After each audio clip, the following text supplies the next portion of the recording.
बिस्मिल्लाहिर्रहमानिर्रहीम। अस्सलाम वालेकुम नाज़रीन, आप यूट्यूब चैनल देख रहे हैं। मैं इमरान खान हूँ। नाज़रीन, बड़ा अजीबोगरीब पंगा हो गया था। अब चीज़ें अभी भी नहीं पता कि किस तरफ जाएंगी, लेकिन जब मैं ये वीलॉग कर रहा हूँ अब तक की सूरत हाल आपके सामने रख देता हूँ। पाकिस्तान तहरीक इंसाफ ने अब एक मुतालबा सामने रख दिया, और मुतालबा ये सामने रखा है कि इमरान खान साहब से मुलाकात करवाई जाए। उन्होंने कहा जी 3 बंदे हैं जिन्हें इमरान खान साहब से मिलवाया जाए, और मिलवाने के बाद फिर हम ये तय करेंगे कि हमने जो कौमी सलामती कमेटी का इजलास बुलाया जा रहा है उसके अंदर कैसे शिरकत करनी है। अच्छा, ये तो पाकिस्तान तहरीक इंसाफ ने अब कहा ना, जब बहुत सारी आवाज़ें उठी। पाकिस्तान तहरीक इंसाफ का सोशल मीडिया, पाकिस्तान तहरीक इंसाफ के नजरियाती कारकुन, वो सारे के सारे अपनी क़यादत के खिलाफ खड़े हो गए, वरना क़यादत ने तो काम डाल दिया था। यानी ऐसा महसूस हो रहा था कि ये मरे जा रहे हैं और इनको दूसरा सांस नहीं आ रहा। ये पूरी कोशिश कर रहे हैं किसी तरह ये मिल लें जाकर आर्मी चीफ से, या दीगर जो अस्करी इदारों के सरबराहान हैं उनसे मिल लें, इंटेलिजेंस एजेंसियों के लोगों को मिल लें और शिरकत कर लें उस इजलास के अंदर जो होने जा रहा है। यानी इतनी जल्दी थी इन्हें कि इन्होंने फौरी तौर पे बाकायदा एक लेटर जारी कर दिया। ये लेटर मेरे पास यहाँ पे मौजूद है।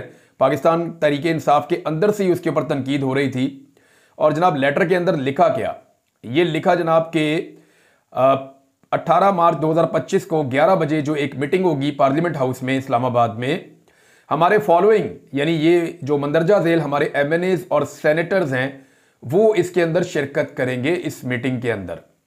फिर इन्होंने नाम दे दिए, उमर अयूब साहब का नाम दे दिया, बैरिस्टर गौहर का नाम दे दिया, असद कैसर का नाम दे दिया, जरताज गुल का नाम दे दिया, साहबजादा मोहम्मद हामिद रज़ा का नाम दे दिया, मलिक मोहम्मद आमिर डोगर का नाम दे दिया, मोहम्मद बशीर खान, सनाउल्लाह मस्ती खेल, अली मोहम्मद खान, ज़ुबैर खान, शिबली फराज, बैरिस्टर अली ज़फ़र और सेनेटर डॉक्टर हमायूं मोहम्मद साहब और सेनेटर ओन अब्बास पप्पी। अच्छा जी, ये 14 नाम इन्होंने दिए।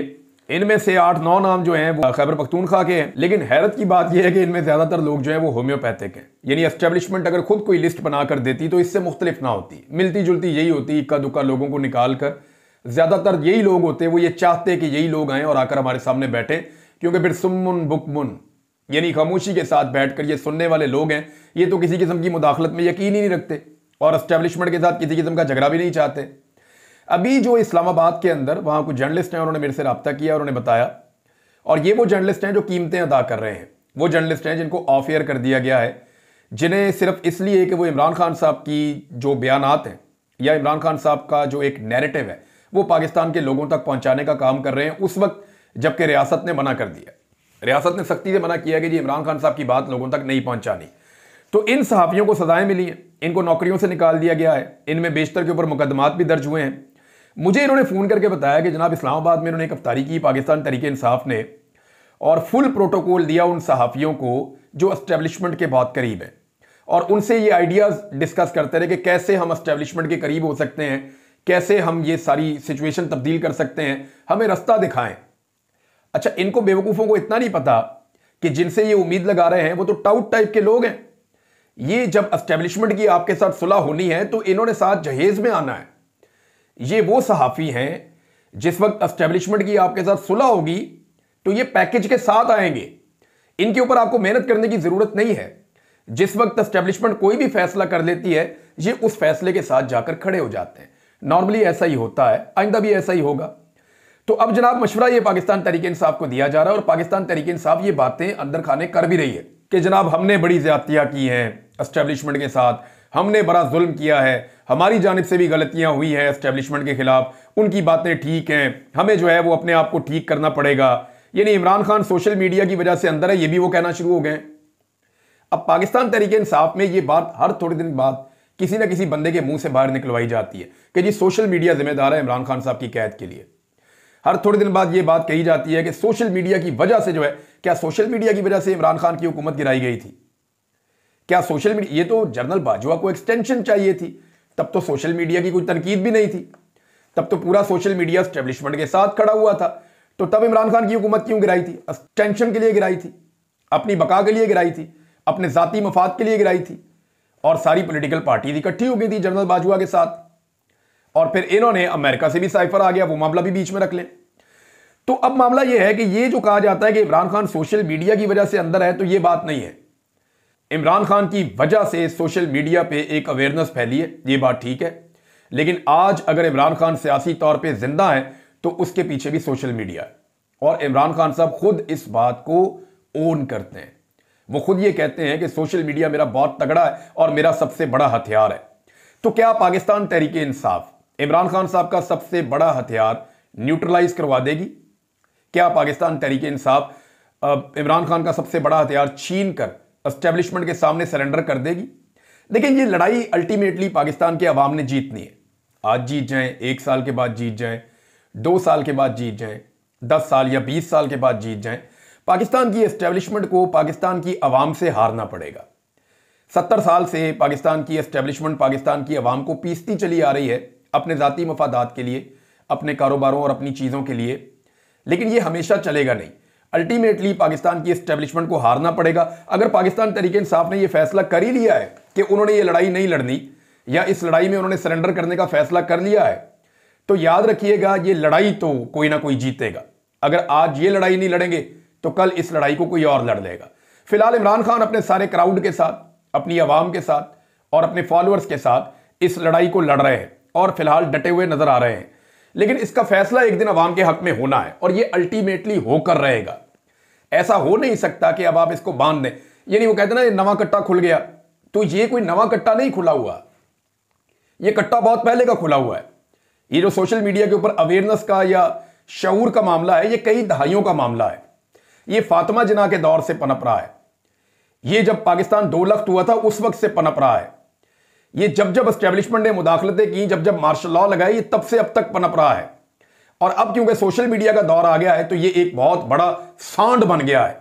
ये कट्टा बहुत पुराना खुला हुआ है, इसको अब कोई नहीं बांध सकता, क्योंकि ये कट्टा अब कट्टा रहा नहीं, ये नवा कट्टा नहीं है, ये सांड बन गया है और ये टकरे मार रहा है पकड़ पकड़ के एस्टेब्लिशमेंट को। अब जो भी कोई इसके आगे से चारा उठाएगा या कोई बेईमानी करेगा, ये उसको टक्कर रसीद करेगा। ये होगा और हम ये होता हुआ देखेंगे। पाकिस्तान तहरीक इंसाफ की जो लीडरशिप है, उन्होंने ये फैसला करना है कि ये जो लड़ाई जो अब तक उन्होंने लड़ी है, इसकी वजह से उन्हें अवाम में मकबूलियत मिली है, इसकी वजह में उन्हें अवाम में कबूलियत मिली है, इसकी वजह से लोगों ने उनको वोट डाले हैं, इसी की वजह से लोग इमरान खान के साथ खड़े हैं। अगर उन्होंने इस लड़ाई में सरेंडर करना है या इमरान खान को सरेंडर पे मजबूर करना है तो फिर इनके पल्ले कख नहीं बचेगा। याद रखिएगा, मैं एक बात आपको बड़ी खुलकर आज कह देता हूं कि ये वो लड़ाई है जिसमें अगर आज इमरान खान साहब भी सरेंडर करेंगे ना तो वो अपना बहुत बड़ा पॉलिटिकल लॉस करेंगे। हो सकता है वक्ती तौर पे लोग उनको जो है वो गुंजाइश दे दें, क्योंकि उनके मुकाबले में जो सियासतदान है उनका तो बेड़ा ही गर्क हो गया, उनके तो पल्ले कख नहीं बचा। लेकिन अगर इमरान खान साहब इस लड़ाई को मंतकी अंजाम तक नहीं लेकर जाते और एस्टेब्लिशमेंट को या मिलिट्री को उसके असल रोल के अंदर नहीं भेजते और फौज से सियासी इख्तियारात वापस नहीं लेते और एजेंसियों की सियासत के अंदर मुदाखलत बंद नहीं करवाते, पाकिस्तान के अंदर इंसानी हुकूक की खिलाफ वर्जियां, जाली मुकदमात बनवाना या जबरी गुमशुदगियां, ये चीजें अगर इमरान खान साहब सेटल नहीं करते तो फिर इमरान खान साहब को भी इसी रद्द अमल का एक दिन सामना करना पड़ेगा। मेरे ख्याल में इमरान खान साहब ने बहुत कुछ सीख लिया है और पाकिस्तान तहरीक इंसाफ ने वो कुछ नहीं सीखा। इमरान खान साहब अगर कहीं कंप्रोमाइज कर रहे होते तो अभी बाहर होते, क्योंकि वो कंप्रोमाइज नहीं कर रहे, लिहाजा इमरान खान साहब के बाहर आने के इम्कानात भी इसीलिए कम होते हैं। नाज़रीन, पाकिस्तान तहरीक इंसाफ ने ये नाम उस वक्त दिए हैं जब पूरे पाकिस्तान में तहरीक इंसाफ के खिलाफ क्रैकडाउन चल रहा है। दहशतगर्दों के खिलाफ नहीं, पाकिस्तान तहरीक इंसाफ के सोशल मीडिया के खिलाफ कार्रवाइयां हो रही हैं। यानी ये नाम देने से पहले कम से कम आमिर डोगर साहब ने ये नाम दिए हैं, चीफ वहीं पे वो पार्टी के, वो इतना तो सोच लेते कि उनके कितने सोशल मीडिया के एक्टिविस्ट अभी उठाए गए हैं। क्या उनकी रिहाई नहीं हो सकती? क्या उन्हें छुड़ाना उनकी जिम्मेदारी नहीं है?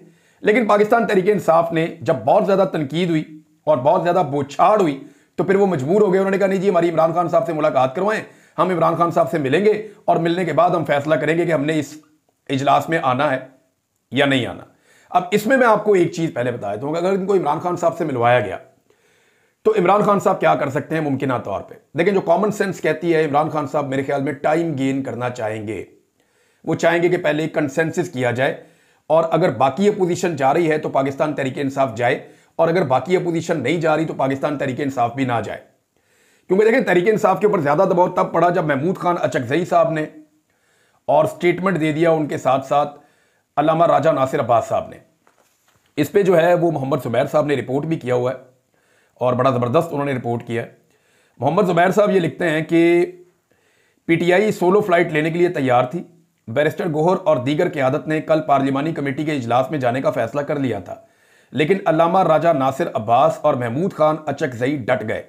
अल्लामा ने कहा कि अगर मसले का संजीदा हल निकालना है तो फिर पार्लियामेंट का मुश्तरका इजलास बुलाएं, बलूचिस्तान और केपीके के स्टेक होल्डर्स को बुलाएं, 3 रोज़ा जरगा करें जिसमें इमरान खान को भी दावत दी जाए और फिर जो फैसला सियासी क़यादत करे उस पर अमल हो। अगर कोई यह समझता है कि वो जो कहेगा और सब मान लेंगे तो इससे मसला हल नहीं होना। देखिए, ये अकलियत है, कौम की अक्सरियत इमरान खान के साथ है। ना ये एस्टेब्लिशमेंट कुछ बेचती है और ना ये सियासी जमातें कुछ बेचती हैं। इवन अगर पीटीआई के लोग भी जाके बैठ जाएं तो इनकी औकात क्या है भाई? 70% से ज्यादा आवाम तो इमरान खान के साथ खड़ी है, तो सारे मानते हैं, हुकूमत भी मानती है, अपोजिशन भी मानती है, 2/3 अक्सरियत तो उसके पास है। तो पूरी कौम इमरान खान के साथ खड़ी है, उसकी इजाजत और उसकी कॉन्सेंट के बगैर आप पाकिस्तान का कोई बड़ा फैसला कर नहीं सकते। अगर आप करेंगे तो कौम उस फैसले को मानेगी, इसके लिए कोई शर्त नहीं है जब तक कि आप इमरान खान साहब से इजाजत ना ले लें या उनकी कॉन्सेंट ना ले लें। पाकिस्तान का बिलाखिर वो सबसे बड़ा लीडर है और उसके पास ये इख्तियार है कि वो पाकिस्तानी अवाम का फैसला करे। ये तो वज़ीर आज़म के पास भी नहीं है, वो बेचारा 17 सीटों वाली पार्टी है ना, जरदारी के पास है, उनकी भी थोड़ी सी सीटें हैं। उनकी तो सिंध में भी हुकूमत बहुत मुश्किल से बन रही थी, उनको बलूचिस्तान में भी बना दी, ऊपर सदर भी बिठा दिया, चेयरमैन सेनेट भी उनको दे दिया, तो उनकी तो मौजें लग गई। और आजकल ये लोग बंदरबांट कर रहे हैं कि जब पंजाब में आप मुझे इतना हिस्सा दे दें, सिंध में आप मेरे से इतना हिस्सा ले लें, इतने मुझे आप सवाबदीदी फंड दे दें, इतने अरब मुझे दे दो, इतने अरब मेरे बंदों को दे दो, गवर्नर को ये इख्तियार दे दो, उसको ये पैसा दे दो। इस चक्कर से बाहर पीपल्स पार्टी और पीएमएलएन आ ही नहीं रहे। अब मामला ये है नाजरीन के पाकिस्तान तहरीक इंसाफ फंस गई जब अल्लामा राजा नासिर अब्बास और महमूद खान अचकजई खड़े हो गए और उन्होंने कहा जी तहरीक तहफ़्फ़ुज़ आईन पाकिस्तान वाले तो बाइकआउट कर रहे हैं, हम तो जनाब इसका हिस्सा नहीं बनते क्योंकि ये नाइंसाफ़ी हो रही है और ये काम ठीक नहीं हो रहा। अब इस पर फवाद चौधरी साहब का एक रद्द-ए-अमल है। देखिए, रद्द-ए-अमल फवाद चौधरी साहब ने ठीक दिया, आप उनसे जितना मर्जी इख्तलाफ करें। वो ये कहते हैं तहरीक इंसाफ की क़यादत की बचकाना सियासत का अंदाज़ा इससे लगा लें कि अपने इत्तेहादियों से मशवरा नहीं किया, अपने कायद इमरान खान से मशवरा नहीं किया, मौलाना फजल रहमान से बात की ज़रूरत नहीं समझी, शाहिद खाकान अब्बासी को नहीं पूछा, जीडीए को नहीं पूछा और ओवर एक्साइटमेंट में कि जनाब हमने आर्मी चीफ को देखना, जाके हमने डीजीआईएसआई को देखना, हमने बाकी बंदों को जाके देखना है। इतने एक्साइटेड थे ये कि खुद ही इस बेवकूत इजलास में हुकूमती दावत पर मुंह दिखाने के लिए तैयार हो गए। इस नाबालिग सियासी क़यादत से पाकिस्तान तहरीक इंसाफ और इमरान खान की ज़ात को शदीद खतरात लाहक हैं। ये जनाब फवाद चौधरी साहब का ट्वीट है। और ये जो नाम दिए ना आमिर डोगर साहब ने, ये नाम देने से पहले आमिर डोगर साहब की जो है वो स्पीकर कौमी असम्बली से मुलाकात भी हुई है। यानी आप अंदाजा करें कि जो जाली फार्म 47 पे आकर बैठे हुए ना, ये उनको जा जाके जफ्फियां डालते हैं, ये चीज़ों को नॉर्मलाइज कर रहे हैं। पाकिस्तान तहरीक इंसाफ के जो बाहर मौजूद लोग हैं वो बहुत डेस्परेट हैं, वो ये चाहते हैं कि कुछ भी करके एस्टेब्लिशमेंट के साथ उनकी कोई ऐसी सुलह हो जाए कि हमारे मामला ठीक हो जाए। तो अगर मामला ही ठीक करने हैं तो वो आप जब मर्जी ठीक कर लें। आप एस्टेब्लिशमेंट को कहें जी हम डील के लिए तैयार हैं और आप डील कर लें, उनके साथ डील कर लें, मामला खत्म। और अगर डील नहीं करनी तो फिर आप सिविलियन सुपरमेसी के लिए लड़ रहे हैं। जब आप सिविलियन सुपरमेसी के लिए लड़ रहे होते हैं ना, तो फिर आप यूनिफॉर्म वाले से मिलने के लिए जो है वो बिछे नहीं जा रहे होते। आप इतने उतावले नहीं होते कि आपको हर हाल में जाकर उनके सामने बूट पॉलिश करने हैं।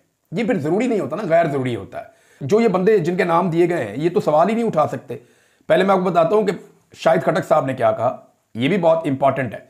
शाहिद खटक साहब ने एक नुक्ता उठाया, यानी दहशतगर्दी उनके अपने इलाके में हो रही है और उनको जनाब अली दावत ही नहीं दी गई। शाहिद खटक साहब कहते हैं कि मुझे नहीं पता इस मामले पर इमरान खान को एतमाद में लिया गया है या नहीं, लेकिन कमेटी पर मुझे शदीद तहफ़्फ़ुज़ात, जिन इज़ला में अमन व अमान की सूरत हाल इंतहाई ख़राब है, जिसमें मेरा ज़िला करक भी शामिल है, बहैसियत नुमाइंदा इस मुश्किल वक्त में अपने इलाके की नुमाइंदगी से महरूम करना, कमेटी में ना शामिल करने पर पार्टी के अंदर भरपूर एहतजाज रिकॉर्ड करवाया और अवाम के रिकॉर्ड के लिए ट्वीट कर रहा हूं ताकि कल मेरे ऊपर सवाल ना उठाए जाएं।